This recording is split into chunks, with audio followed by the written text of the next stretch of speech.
Hello everyone, welcome back to my channel.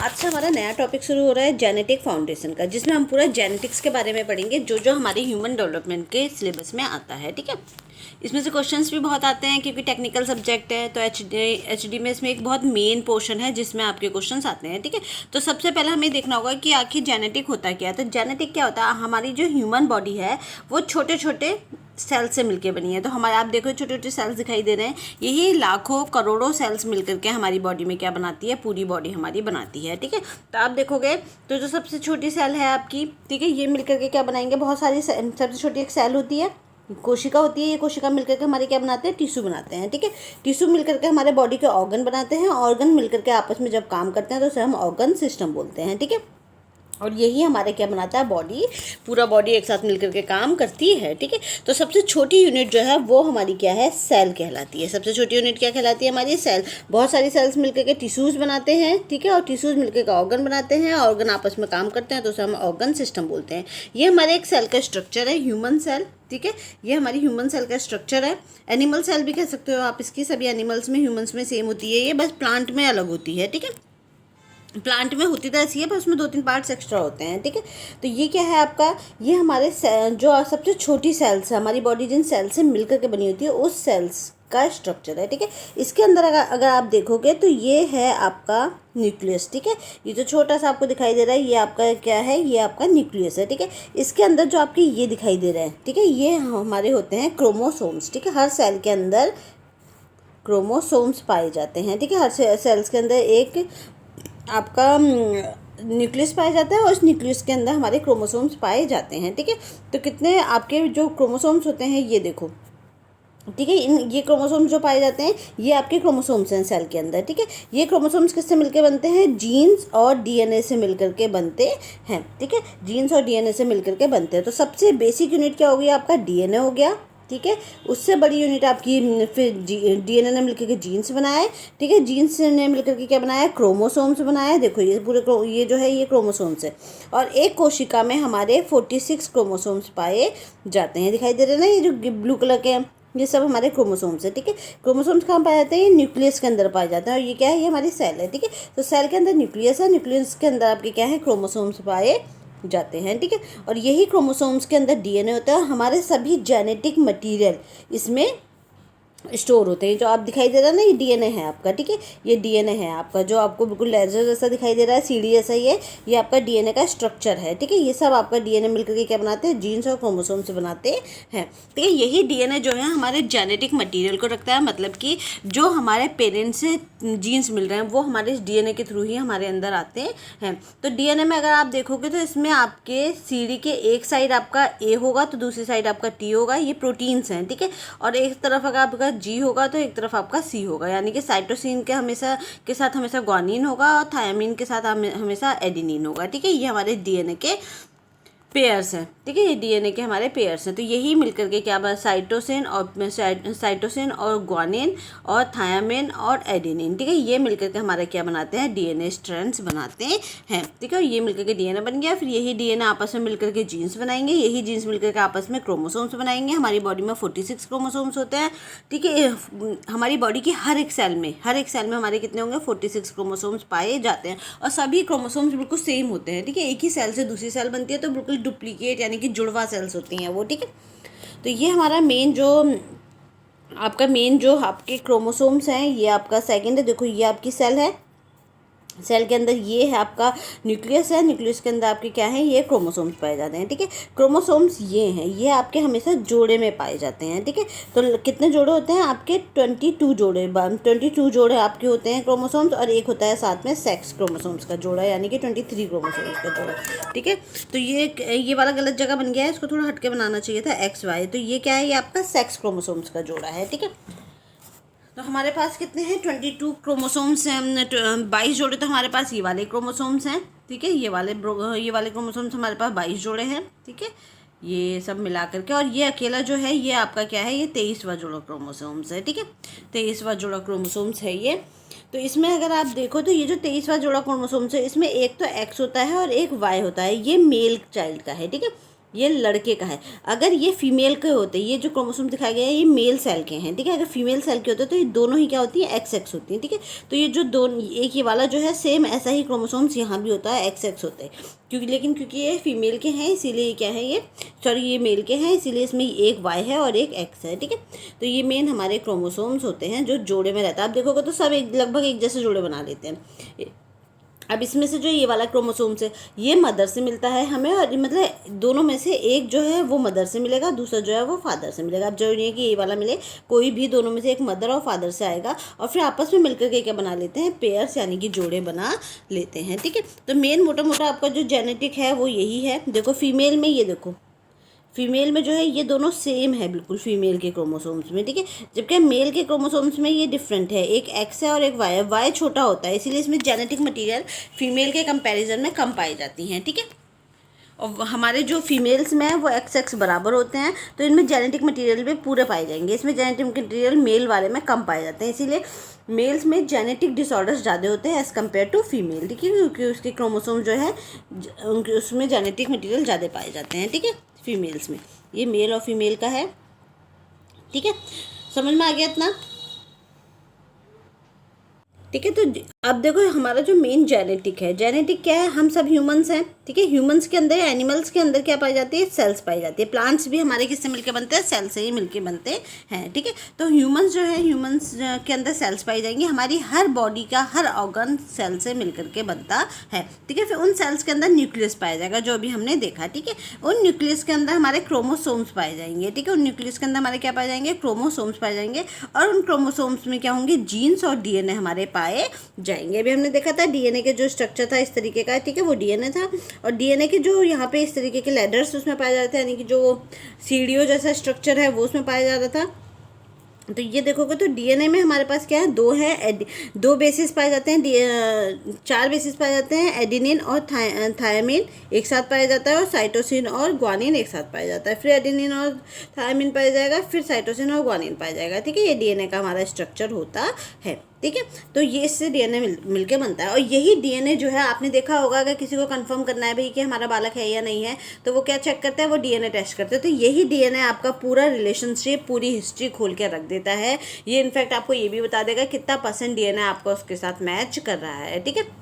सिर्फ जुड़वा जो आपके आइडेंटिकल ट्विंस होते हैं, ठीक है, आइडेंटिकल ट्विंस में थोड़ा सा उनमें डीएनए से पता करना मुश्किल होता है, बाकी सब में आप डीएनए के थ्रू पता कर सकते हो, रिलेशनशिप आप निकाल सकते हो, ठीक है।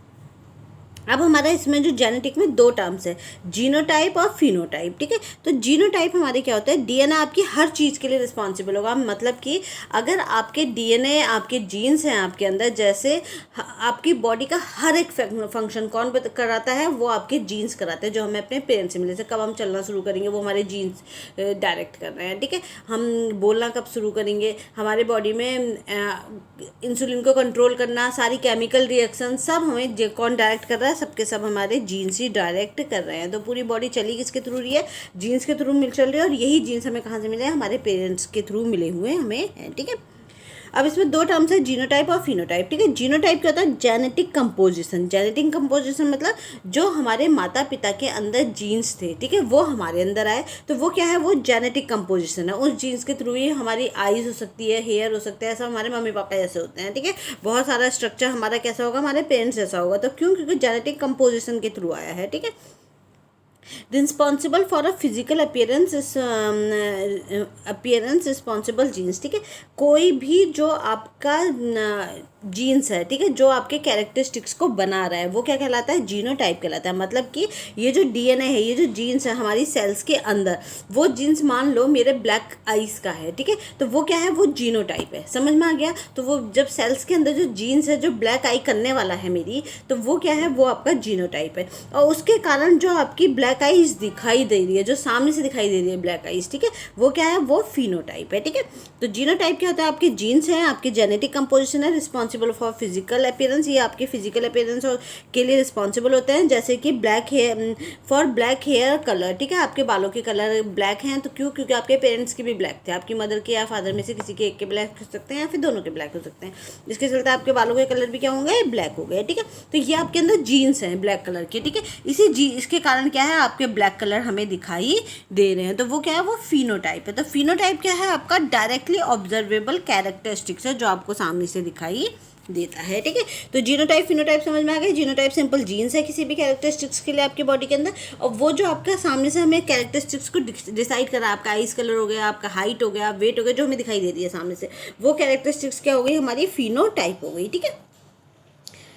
तो ये मेन टर्म्स हैं, आ जाते हैं एग्जाम में। इसके बाद हमारा अगर आप देखो तो क्रोमोसोम्स हमारे कितने होते हैं, जो भी हमने सेल्स देखी थी, सेल्स के अंदर जो क्रोमोसोम्स थे वो हमारे कितने होते हैं, ठीक है।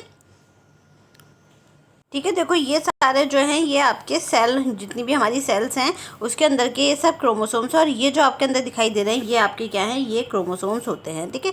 और यही क्रोमोसोम्स किससे मिलते हैं, डीएनए से मिलकर के बनते हैं, ठीक है। तो ये देखो ये सारी सेल्स के अंदर जो हैं ये हमारे क्रोमोसोम्स हैं, ठीक है। यही क्रोमोसोम्स के अंदर डीएनए है और जीन्स है, यही हमें हमारे कैरेक्टरिस्टिक्स को डिसाइड करते हैं कि आपका जो कितने क्रोमोसोम्स होंगे, ठीक है। तो इस सेल्स के अंदर आपके कितने क्रोमोसोम्स पाए जाते हैं, ये वाली जो हर सेल्स के अंदर आपकी बॉडी की जो लाखों सेल्स हमारे मिलकर का बॉडी बनी है उसमें सेम से क्रोमोसोम्स पाए जाएंगे और 46 क्रोमोसोम्स पाए जाएंगे, ठीक है।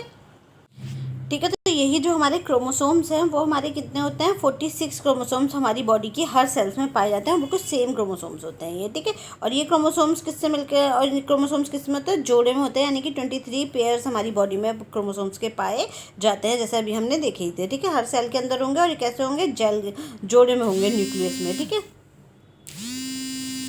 ठीक है, तो जो हमारे क्रोमोसोम्स हैं उसमें हमारे 46 क्रोमोसोम्स पाए जाते हैं, ठीक है। 23 क्रोमोसोम्स हमारे पेयर्स में पाए जाते हैं, ठीक है।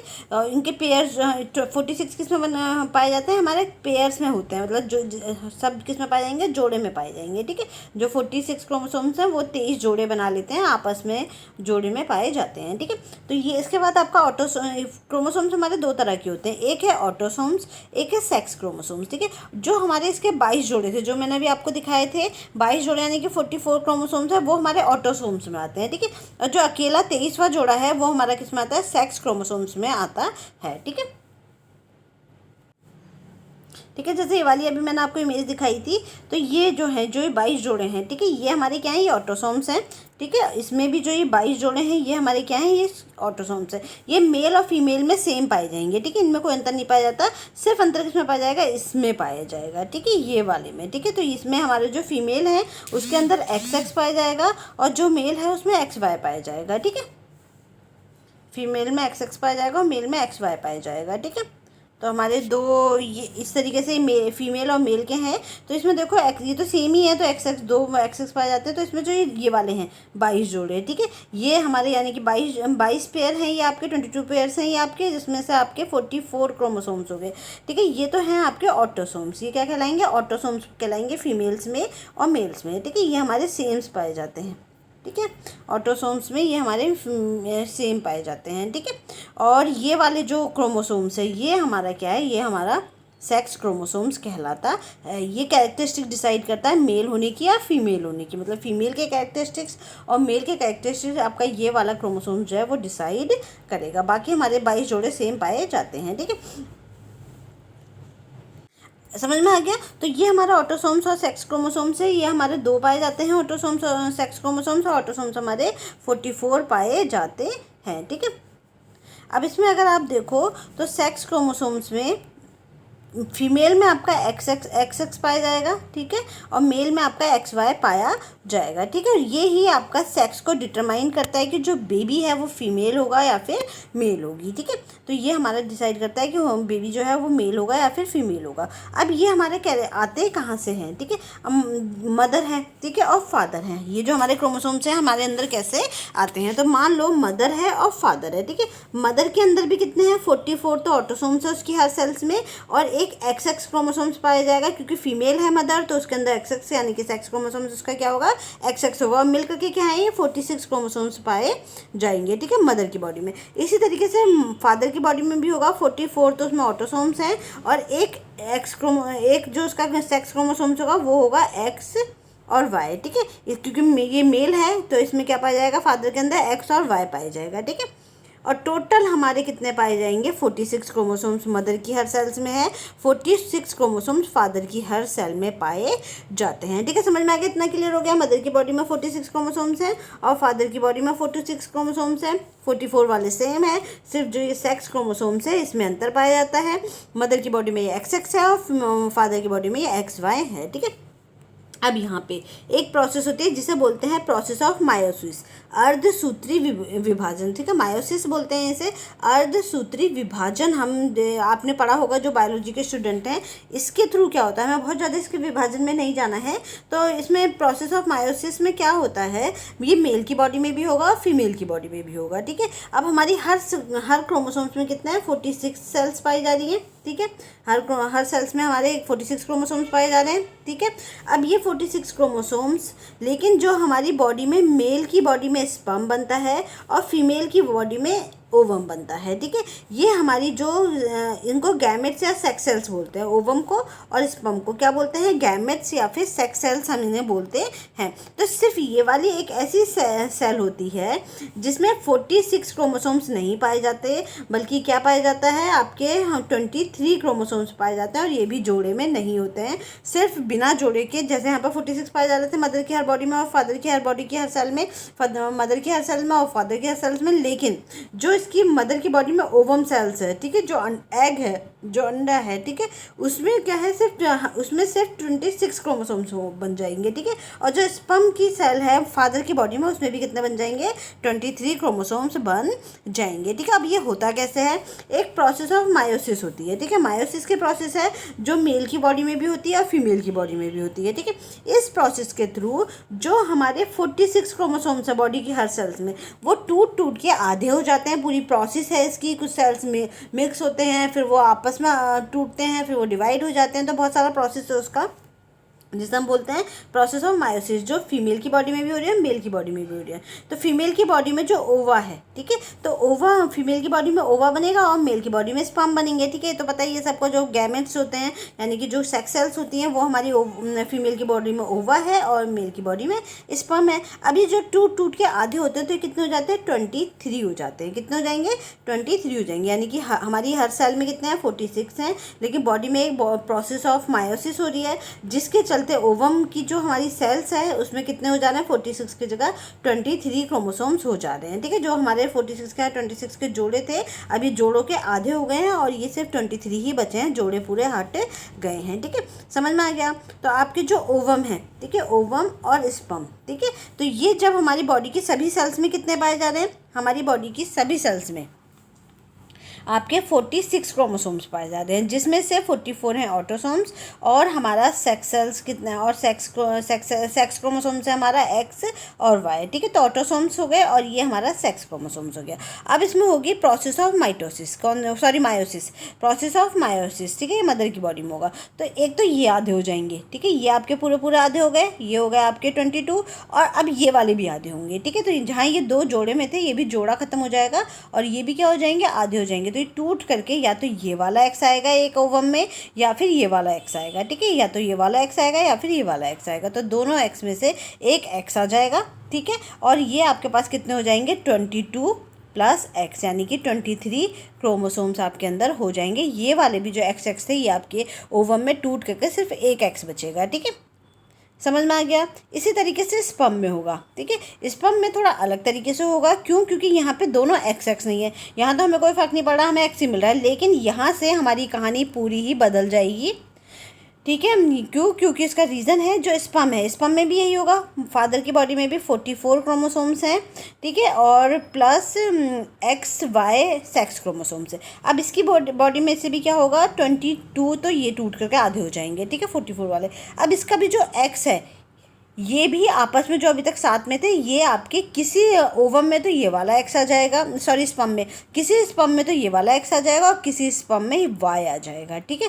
या तो किसी स्पर्म में X होगा या फिर किसी स्पर्म में Y होगा। अब यही पूरी कहानी है जिसके चलते सारी प्रॉपर्टी लड़कों को मिल जाती है, ठीक है। क्यों? क्योंकि उनका ये वाला वाई आ गया है उनके वाले स्पर्म में, ठीक है। तो यही रीज़न है। तो ये एक रीज़न है जिसके चलते जो बेबी होगा, अगर ये वाला किसी स्पर्म में, मान लो किसी स्पर्म में ये वाला वाई आता है, ठीक है, किसी स्पर्म में क्या आया, आपका वाई आया है, ठीक है, वाई आया, तो जब वो वाई आएगा, ठीक है, तो वो बेबी क्या होगा, वो लड़का पैदा होगा, ठीक है। जिस भी स्पर्म में वाई वाला स्पर्म होगा तो उससे बेबी कौन सा होगा, लड़का पैदा होगा, ठीक है। और जो एक्स वाला स्पर्म होगा उससे क्या होगा, उससे आपकी लड़की पैदा होगी, ठीक है। समझ में आ गया इतना? तो स्पर्म ही डिसाइड करता है कि जो बेबी है वो गर्ल बेबी होगी या फिर बॉय होगा, ठीक है। तो इसमें अगर आप देखो स्पर्म में से आपके टूट के 22 तो हो गए हैं 44 में से, इसमें से या तो एक्स आएगा या फिर वाई आएगा। इसमें या तो एक्स आया है इसीलिए स्लैश करके वाई लिखा है, ठीक है, एक्स या स्लैश। तो जिस स्पर्म में 22 प्लस एक्स हो गया, तो इस स्पर्म से अगर फर्टिलाइजेशन होता है एग का, ठीक है, इस स्पर्म से अगर अभी हम प्रेगनेंसी में पूरा पढ़ेंगे इसको, तो अगर इस स्पर्म से फर्टिलाइजेशन होता है, ये स्पर्म एग के साथ मिलकर के बेबी बनाता है, तो बेबी क्या होगी, गर्ल होगी, ठीक है। और अगर इसके विपरीत एक्स के अलावा क्या हो जाएगा, इसमें वाई आ जाएगा, ठीक है। अगर एक्स के अलावा वाई आ गया है, ये वाला वाई, ठीक है, तो बेबी क्या होगा, बॉय होगा, ठीक है। समझ में आ गया इतना? तो ये वाला अगर फर्टिलाइज करता है एग को, ये वाला स्पर्म अगर फर्टिलाइज करेगा तो क्या हो जाएगा, आपका बेबी जो है वो बॉय होगा। तो सारी कहानी यही है, लड़का पैदा होने की या फिर लड़की पैदा होने की, ठीक है। तो ये हमारे, आई होप आपको समझ में आ गया होगा। और इसकी एक बहुत डिटेल वीडियो मेरे पहले की भी पढ़ी हुई है। जेनेटिक अगर आपको डिटेल में पढ़ना है तो उनमें पढ़ लेना, 4-5 क्लासेस में बहुत डिटेल में पढ़ाया हुआ है पूरा जेनेटिक, ठीक है। लेकिन शॉर्टकट में यहाँ हम पढ़ा रहे हैं क्योंकि एग्जाम होने वाला है शायद आपका, तो इसलिए हम इसे थोड़ा शॉर्टकट में लेके चल रहे हैं, ठीक है। तो ओवम हमारा क्या हो गया, ओवम आपका हो गया, ओवम में आपके हो गए 23 क्रोमोसोम्स, जिसमें से एक एक्स या वाई है। इसमें भी नहीं, सॉरी, एक्स ही है ओवम में, तो 23 क्रोमोसोम्स, और इसमें शायद एक्स या वाई होगा, ठीक है, एक एक्स या वाई होगा, 22 प्लस एक्स या वाई, ठीक है। तो ये आपके हो गए ओवम। अब कहानी क्या है, अब जब ये अब अगर मान लो ये वाला स्पर्म, ठीक है, अब एक स्पर्म और एक ओवम मिलेगा, ठीक है, मिल करके बेबी को बनाना शुरू करेगा, ठीक है, मदर की बॉडी में। तो वो क्या है, वो आपके फर्टिलाइजेशन हम इसे बोलते हैं, जो प्रीनेटल वाले चैप्टर में भी हम उसे बहुत डिटेल में पढ़ेंगे। तो अगर अब यहाँ बेबी बनना शुरू होगा, यानी कि ओवम और स्पर्म दोनों मिल गए, ठीक है, तो क्या होगा, चाइल्ड के पास आया तो 22 प्लस एक्स क्रोमोसोम्स तो यहाँ से आया, और 22 प्लस वाई क्रोमोसोम्स यहाँ से आया, या फिर एक्स क्रोमोसोम्स आया। अगर वाई वाला क्रोमोसोम्स आएगा तो ये क्या हो जाएगा, यहाँ पे आपके पास टोटल कितने हो जाएंगे, एक एक्स ये आ गया, एक वाई ये आ गया, तो ये 2 क्रोमोसोम्स हो गए पूरे, जो हमारी हर सेल में होते ही हैं। और 22 यहाँ से आए, 22 यहाँ से आए, तो कितने हो गए, 44 क्रोमोसोम्स हो गए। टोटल हमारे पास 46 क्रोमोसोम्स हो गए, ठीक है। तो इसीलिए इन क्रोमोसोम्स को, ताकि ये हमारी सभी सेल्स में फिक्स रहें, ठीक है, एक फिक्स इनका नंबर हो, इसीलिए इस सेल्स को क्या इसीलिए बॉडी में कौन सी प्रोसेस है, प्रोसेस ऑफ मायोसिस होती है। नहीं तो क्या होता, मान लो जैसे हमारी सभी सेल्स में 46 क्रोमोसोम्स होते हैं, ठीक है, होते हैं हमारी बॉडी के सभी सेल्स में। अगर ओवम और स्पर्म में भी 46 क्रोमोसोम्स होते हैं, और ओवम और स्पर्म में भी 46 क्रोमोसोम्स होते हैं, ठीक है, तो बच्चे के पास कितने पहुँच जाते हैं, 92 क्रोमोसोम्स, ठीक है। अब सोचो कोई जो बेबी बन रहा है उसकी हर सेल में 92 क्रोमोसोम्स हैं, ठीक है। तो हो सकता है उससे बॉडी के जो एक बैलेंस स्ट्रक्चर है, जैसे कि हमारी जो स्ट्रक्चर है उसमें बदलाव आ जाता, और फिर जब उसका भी बेबी होता तो उसके बेबी में कितना हो जाता है, 92 तो उसके थे और 92 उसकी वाइफ के हो जाते हैं। तो पीढ़ी दर पीढ़ी ये क्रोमोसोम्स बढ़ते जाते हैं, जिससे हो सकता है जो हमारे ह्यूमन के फीचर्स हैं वो मेंटेन नहीं रह पाते, और हम हो सकता है किसी जनरेशन में दानव जैसे दिखाई देने लगते हैं, ठीक है। तो इसीलिए बॉडी को मेंटेन रखने के लिए बॉडी में क्या कौन सी प्रोसेस होती है, प्रोसेस ऑफ मायोसिस होती है। ये हमारी प्रकृति की प्रोसेस है, प्राकृतिक प्रोसेस है जो बॉडी में हमारा मेंटेन रहे, इसलिए वाली प्रोसेस को बॉडी में नेचुरल प्रोसेस के रूप में किया जाता है, ठीक है। तो इसके चलते हमारा क्या हुआ, इसके चलते हमारा बेबी जो है अब आपका फर्टिलाइज होकर के 44 प्लस 2 क्रोमोसोम्स हो गए। तो 22 मदर से आया, 22 फादर से आया ऑटोसोम्स, और एक मदर से आया और एक फादर से आया, ठीक है। तो इससे इन्होंने क्या बना लिया, आपस में जोड़े बना लिए। हर जोड़े का एक जो है, जो मैंने अभी आपको जोड़े दिखाए थे, ठीक है, जो हमने अभी पीछे जोड़े देखे थे ये, ठीक है। तो हर जोड़ा जो है, ये कोई एक जोड़ा मदर से आया होता है, कोई एक जोड़ा फादर से आया होता है, ठीक है। कोई एक जोड़ा मदर से आएगा, जोड़े का एक हिस्सा मदर से आएगा, दूसरा वाला फादर से आएगा, ये मदर से आया होगा, ये फादर से आया होगा, ये मदर से आया, ये फादर से आया होगा, ठीक है। तो इस तरीके से जो अपने जैसे गुण ढूंढ ढांड के क्रोमोसोम्स अपने आप ही आप देखोगे सब देखने में भी एक जैसे ही लग रहे हैं ये, ठीक है। तो सब अपने जैसे क्रोमोसोम्स को ढूंढ करके ये क्या बना लेते हैं, जोड़ा बना लेते हैं। जब बेबी की पहली सेल बनती है, ओवम और स्पर्म से जब पहली सेल बनी है तो इन्होंने अपना उसमें क्या बना लिया है, जोड़ा बना लिया है, ठीक है। ये हम इससे आगे का प्रीनेटल में पढ़ेंगे इसके बाद क्या होता है, ठीक है। ठीक है, आई होप ये वाला आपको पोर्शन समझ में आ गया होगा। अब चाइल्ड के अंदर कितने हो गए, 46 क्रोमोसोम्स हो गए, यहाँ से बेबी बनना शुरू हो गया। अब इन्हीं क्रोमोसोम्स में क्या है, डीएनए है। डीएनए क्या है, डीएनए में हमारे मदर से हमारे फादर से क्या है, कैरेक्टरिस्टिक्स आए हैं जो हमारे अंदर आए हैं। इसी के चलते हम क्या बनते हैं, एक जैसे सब दिखाई देने लगते हैं, ठीक है। अब इसमें भी एक चीज़ ये भी होती है कि जो हमारे जीन्स हैं, ठीक है, जीन्स हैं हर स्पर्म में, बॉडी की हर स्पर्म में और हर ओवम में सेम जीन्स नहीं होते। जैसे बॉडी में अगर हमारे बॉडी में लाखों इस ओवम है और अगर स्पर्म भी हमारे करोड़ों स्पर्म है बॉडी में, फीमेल की बॉडी में, तो सभी में एक जैसे जीन्स नहीं होंगे, ठीक है। हर किसी स्पर्म में, हर किसी ओवम में अलग सेट ऑफ जीन्स होते हैं, ठीक है। इसीलिए एक परिवार के एक परिवार के जो बच्चे हैं, ठीक है, एक ही माता पिता की संतानें, वो सब एक जैसी नहीं लगती हैं, थोड़ी थोड़ी अलग अलग लगती हैं, ठीक है। क्यों, क्योंकि उनमें अलग अलग सेट ऑफ क्रोमोसोम्स है, नहीं तो सब एक जैसे नहीं दिखाई।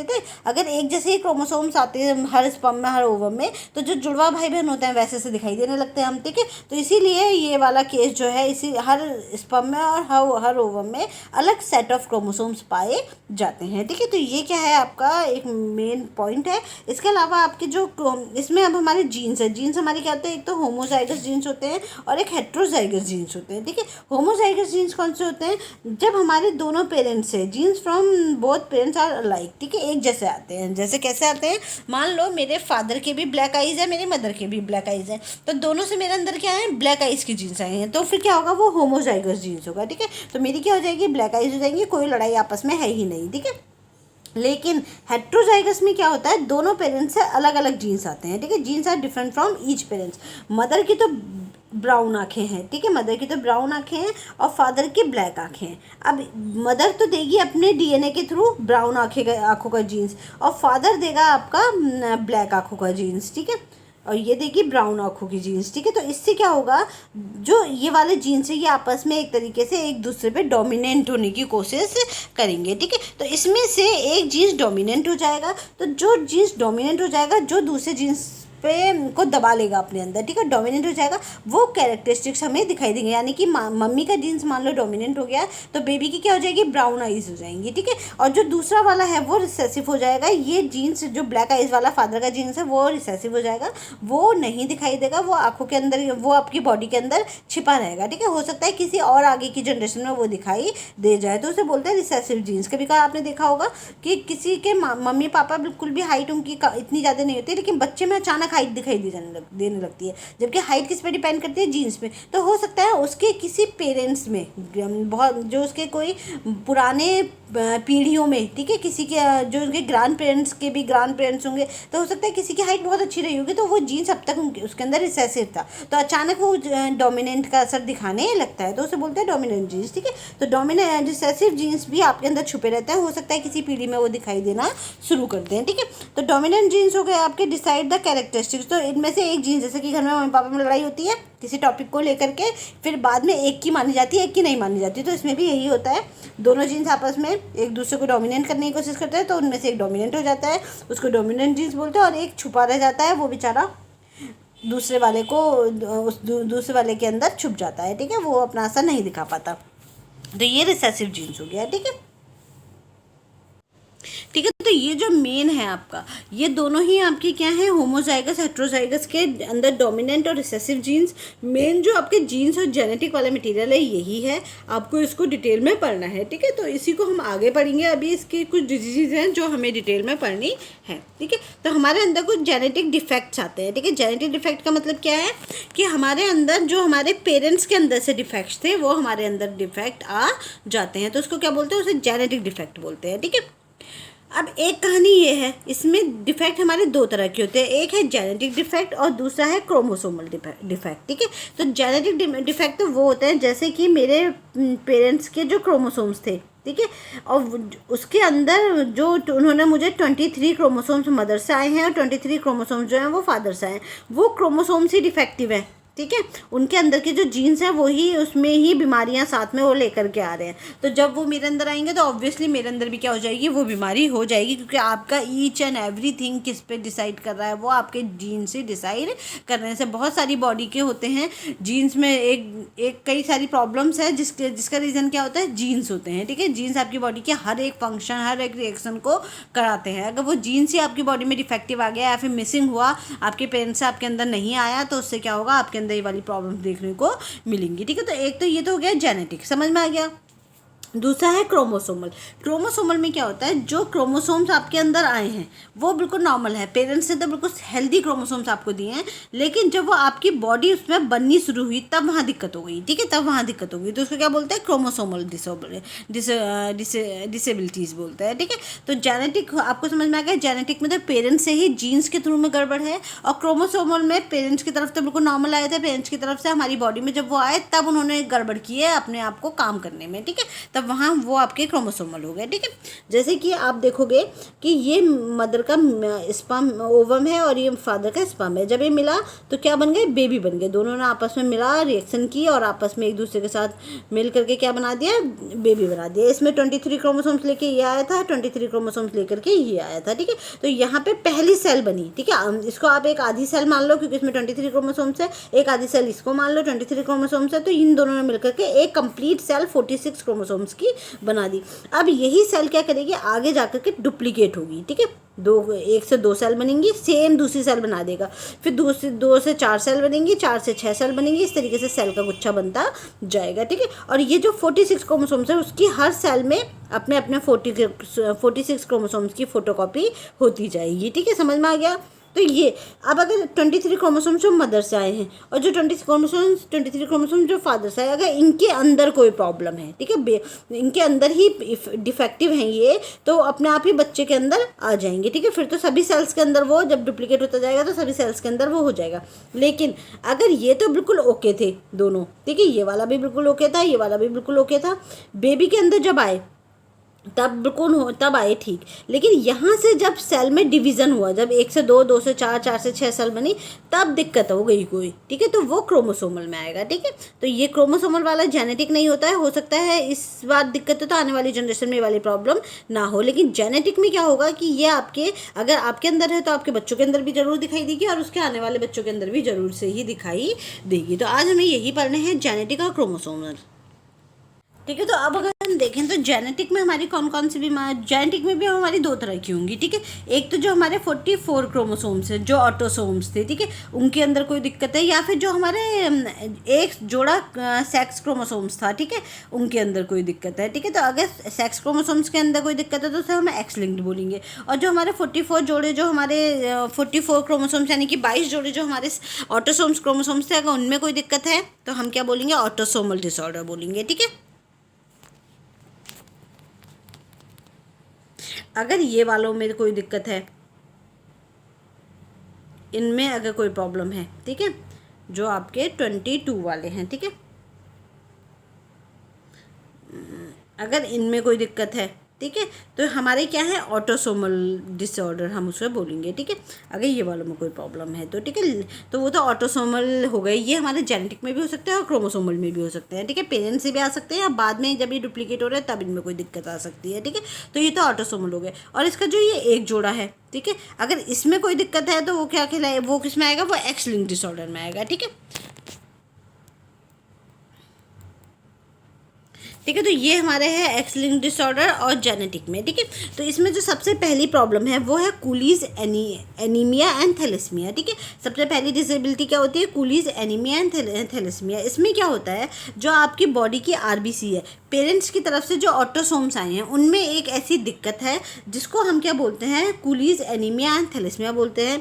इसमें क्या होता है, आपका रिसेसिव है, एक तो रिसेसिव है, ठीक है। रिसेसिव का मतलब क्या होता है, आपके अंदर छुपी हुई है, ठीक है, आपके अंदर छुपी हुई है, अभी तो आपको प्रभाव नहीं दिखा रही, लेकिन जब आपके पार्टनर में भी यही वाली सेम बीमारी होगी तो दोनों मिलकर के किस क्या हो जाएंगी, डोमिनेंट हो जाएंगी, तब आपके अंदर इफेक्ट दिखाएगी। समझ में आया इतना, मतलब कि आपके बच्चे के अंदर, आपके अंदर तो नहीं, आपके बच्चे के अंदर दिखाएगी। मान लो किसी महिला के अंदर ये वाली दिक्कत है, कूलीज एनीमिया वाली दिक्कत, ठीक है। लेकिन उसके पेरेंट्स में नहीं है, तो उसके बच्चे में होगी, छुपी हुई होगी, लेकिन इफेक्ट नहीं दिखाएगी। लेकिन इत्तेफाक से उसके अंदर भी ये प्रॉब्लम थी, ठीक है, और उसके हस्बैंड के अंदर भी ये प्रॉब्लम थी, ठीक है। तो वो क्या हो जाएगी, वो तब ये डोमिनेंट हो जाएगी और तब ये बच्चे में असर दिखाना शुरू कर देगी और ये वाली प्रॉब्लम जो है वो बच्चे में दिखाई देनी लगेंगी, ठीक है। तो ये क्या है, ये कूलीज एनीमिया एंड थैलेसीमिया वाली प्रॉब्लम से बोलते हैं, बीमारी है ये, जो बच्चे के ऑटोसोम्स वाले क्रोमोसोम्स में उनके पेरेंट्स में होती है। तो पेरेंट्स से वही क्रोमोसोम्स, वही जीन्स आ जाते हैं बच्चे में और फिर उनमें भी वो प्रॉब्लम हो जाती है अगर दोनों पेरेंट्स में। तो अगर एक पेरेंट्स में होगी तो उसके बच्चे के अंदर रहेगी, लेकिन इफेक्ट नहीं दिखाएगी बच्चे के अंदर, ठीक है, छुपी रहेगी उसके अंदर। इसमें क्या होता है, आपकी जो आरबीसी है वो डिफॉर्म्ड हो जाती है, ठीक है। आरबीसी क्या हो जाएगी, आपकी डिफॉर्म्ड हो जाएगी। आरबीसी मतलब रेड ब्लड सेल्स, जो बॉडी में रेड ब्लड सेल्स होती हैं वो क्या हो जाती है, आपकी डिफॉर्म हो जाती है। इससे क्या होगा, आपका फिजिकल डेवलपमेंट आपका रिटार्टेड हो जाएगा, मतलब आपका फिजिकल डेवलपमेंट अच्छा नहीं होगा, क्योंकि आरबीसी का काम क्या होता है, आपकी हर बॉडी की सेल्स तक आपको ऑक्सीजन पहुंचाना। अगर आरबीसी ही आपका सही नहीं है, ख़राब हो गई है आरबीसी ही, उनका शेप ही गड़बड़ा गया है, वो ही गड़बड़ा गई हैं, तो आप लिथार्जिक फील करोगे, थके थके फील करोगे, क्योंकि ऑक्सीजन नहीं पहुंची। ऑक्सीजन ही तो आपका एनर्जी देती है ना। इसके बाद बिहेवियर एंड पेल, और बिहेवियर और आपका पेल लुक होगा, मतलब पीले पीले अजीब से दिखाई दोगे आप, ठीक है। लिथार्जिक बिहेवियर होगा, पेल कलर हो जाएगा आपका, ठीक है, अजीब से दिखाई दोगे, थके थके से लगोगे आप, ठीक है, कांतिहीन जिसे बोलते हैं, ठीक है। और एडोलसेंस तक इन बच्चों की डेथ भी हो जाती है, ठीक है। एडोलसेंस तक इन बच्चों की, एडोलसेंस तक पहुँचते पहुँचते जिन बच्चों में ये वाली प्रॉब्लम देखने को मिलेगी उनकी डेथ भी हो जाती है, ठीक है। देखो इस तरीके का कूलीज एनीमिया इस तरीके से आपको दिखाई देने को मिल जाता है, ठीक है। इस तरीके से बच्चों के फीचर्स भी चेहरे पे भी वो आपको देखने को मिलेगा, कूलीज एनीमिया, ठीक है। और इसमें क्या होता है, आपका ये देखो आरबीसी सेल्स है, तो ये आरबीसी सेल्स जो होगी वो डिफॉर्म्स होने लगती है, ठीक है, ख़राब होने लगती है, इनका शेप बिगड़ जाता है आरबीसी सेल्स का, जो आपकी आरबीसी होती है, ठीक है। तो ये देखो, ठीक है, ये आपकी आरबीसी है, इस तरीके की आरबीसी हो जाती है आपके कूलीज एनीमिया में। नॉर्मल में ये है और कूलीज एनीमिया में ये वाली हैं, ठीक है, दिख रही है ना। नॉर्मल सेल्स ये हैं और कूलीज एनीमिया में ये हो जाती हैं, ठीक है, कम हो जाती हैं आपकी आरबीसी सेल्स और इनका शेप भी जो है वो बिगड़ जाता है, ठीक है। तो डिफॉर्म्ड हो जाती हैं ये, मतलब आपको बहुत अच्छे काम नहीं करती हैं आरबीसी सेल्स, ठीक है। और बच्चों के इनके चेहरे के फीचर्स भी देखोगे तो अलग ही टाइप के फीचर्स आपको देखने को मिलते हैं, जिनके अंदर ये वाली प्रॉब्लम पाई जाती है, कूलीज एनीमिया वाली, ठीक है। फिर नेक्स्ट है सिस्टिक फाइब्रोसिस, ठीक है। सिस्टिक फाइब्रोसिस में क्या होता है, आप देखो जो हमारे बॉडी के जो ये ऑर्गन्स हैं, ठीक है, इसमें इस तरीके का एक चिपचिपा सा म्यूकस, चिपचिपा सा द्रव लिक्विड जैसा जो है वो जम जाता है, जिससे ये आपकी नॉर्मल है, ठीक है वाली, देखो ये नॉर्मल है। और इसमें आपका सिस्टिक फाइब्रोसिस में क्या होता है, एक चिपचिपा द्रव आपकी जो बॉडी की जितनी भी पाइप्स है अंदर, जो एक जगह से दूसरी जगह लेके जाने का काम करती हैं, उनमें जमने लगता है। तो इससे क्या होता है, आपकी बॉडी के फंक्शन जो है वो इफेक्ट होने लगते हैं और जो ब्लॉकेज हो जाता है इससे, ठीक है। मेन क्या होगा, आपका ब्लॉकेज हो जाएगा, आपके बॉडी का ऑर्गन जो है वो सही से काम नहीं करेंगे सिस्टिक फाइब्रोसिस में, ठीक है। तो ये आपके ब्लॉकेज का काम करता है सिस्टिक फाइब्रोसिस, इस तरीके से आपका ब्लॉकेज होने लगता है, ठीक है, बॉडी के ऑर्गन्स में, ठीक है। तो नेक्स्ट है आपका सिस्टिक फाइब्रोसिस। फाइब्रोसिस ये भी क्या है, रिसेसिव है, ठीक है। रिसेसिव है, रिसेसिव का वही मतलब है कि हमारे अंदर है लेकिन इफेक्ट नहीं डलाएगी जब तक कि हमारे पार्टनर के अंदर भी ना हो, और तब हमारे बच्चे में दिखाई देने लगेगी ये, ठीक है। तब ये क्या करेगी, ऑर्गन्स में ब्लॉकेज करने का काम कर देती है, सिस्ट बन जाते हैं, मतलब छाले ऐसे ब्लॉकेज जैसा हो जाता है आपके ऑर्गन्स के अंदर, ठीक है। तो उसको बोलते हैं सिस्टिक फाइब्रोसिस। अगर आपके डीएनए में, जीन्स में ही इस तरीके का ब्लॉकेज है तो आपकी बॉडी में भी ये ब्लॉकेज हो सकता है, ठीक है। फिर है मार्फिन सिंड्रोम सेकंड। इसके बाद नेक्स्ट है मार्फन सिंड्रोम। मार्फन सिंड्रोम में क्या होता है, ये डोमिनेंट है, ठीक है। डोमिनेंट का मतलब क्या है, अगर आपके एक पेरेंट में भी है ये तो आपके अंदर दिखाई देगी ये, ठीक है, चाहे फिर मदर में हो या फादर में होगा, किसी में भी है ये तो आपके अंदर दिखाई देगी। तो ये आपका मार्फन सिंड्रोम होता है, ये आपके फिजिकल डिफॉर्मिटीज़ में पाया, इससे क्या होगी, बॉडी में फिजिकल डिफॉर्मिटीज़ होने लगती है, ठीक है, मार्फन सिंड्रोम से। देखो इस तरीके से आपके जो स्केलेटन है, ये देख रहे हो आप, ये वाला, ठीक है, अजीब सा आपका स्ट्रक्चर हो जाएगा, ठीक है। मार्फन सिंड्रोम में जो आपका स्केलेटन है वो देखो लंबे पतले अजीब से, हैंस ये वाला, ठीक है, ये मार्फन सिंड्रोम का एग्जाम्पल है, ठीक है। आपके अजीब सा स्ट्रक्चर होने लगेगा, कहीं कहीं आपकी बोन्स जो हैं वो अजीब सी हो जाएंगी, ठीक है। ये देखो कलाई अजीब सी हो जाएगी, फिंगर्स अजीब सी हो जाएंगी। तो ये क्या है, ये आपका मार्फन सिंड्रोम है। अगर आपके पेरेंट्स के डीएनए में, जीन्स में ये पाया जाता है तो आपके अंदर भी ये वाली प्रॉब्लम हो सकती है अगर उनके जीन्स में है। और ये तो आपकी डोमिनेंट है, अगर आपके एक पेरेंट में भी है तो आपके अंदर होगी ये, ठीक है। इस तरीके से फिजिकल डिफॉर्मिटीज़ आपके अंदर देखने को मिलेगी अगर आपके किसी एक पेरेंट में भी है तो। ये देखो जैसे इसके पैरों में देखो, ठीक है, अगर आपके एक पेरेंट में भी है तो।